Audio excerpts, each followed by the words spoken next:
They're going to do it. They're going to use it. The reasons I'll say in a minute. So what Friedman then advocates is to leave the total absolute dictatorial control of the money supply in the hands of the central government without any check, without any commodity money check, without any international money at all, placing all power in the hands of the government and then trusting the government, urging it to bind itself by these 3% rules, 3-4% per year rules. They're not going to do it. I mean, it's just utopian and unrealistic and kooky to expect that the federal government is going to do this. It's going to first get total power and then hardly use it.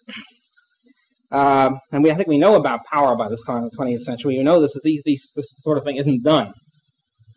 The great thing, the major point, the great thing about the gold standard, the critics of the gold standard all say that those of us who are in favor of the gold standard are sort of, gold fetishists. We like to stay there in the closet, at night and run our hands through our gold coins. Ah, gold. That sort of thing. It's a lot of nonsense. I've unfortunately never seen a gold coin. I'd like to. The main reason why we're in favor of the gold standard is because gold is a commodity money. In order to get it, it's costly to get it. You have to dig it out of the ground. That costs a lot. And you have to produce it, sell it, and so forth. This is all costly to discover and mine it. And it creates this market check, an automatic market check on government tendency toward inflation. Whereas fiat paper, government paper, doesn't have this check of high cost and so forth. It's very easy it's almost costless to print money.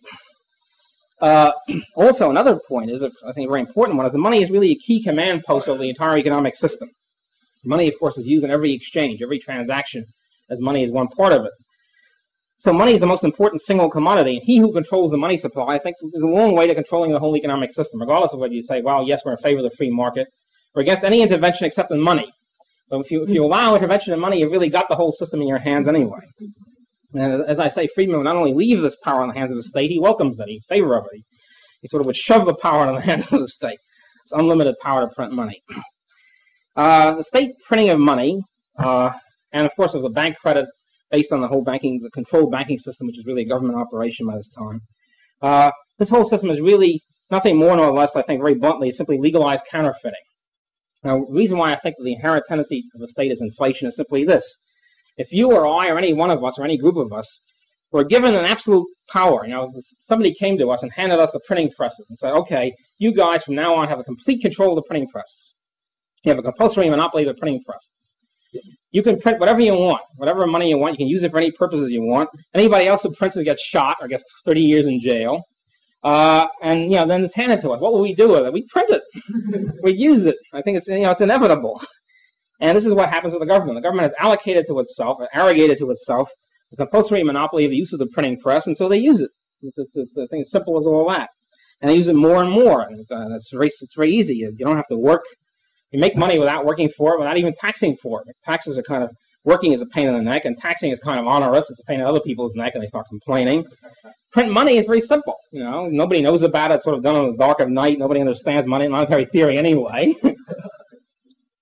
They understand taxes, but they don't understand monetary theory. And so it's a very easy, ready thing to do.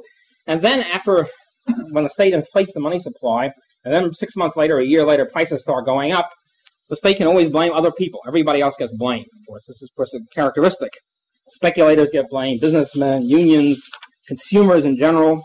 We all know, of course, about these monstrous commercials about don't be piggy. Inflation is caused by all of us are evil because we're piggy. We like to eat. Everybody is to blame. Everybody under the sun has been blamed in the past years, except the government itself, of course. The government is the shining knight in armor, manning the ramparts, always checking inflation and so forth and so on. Actually, of course, they're the ones who are doing it. They're the ones who are inflating.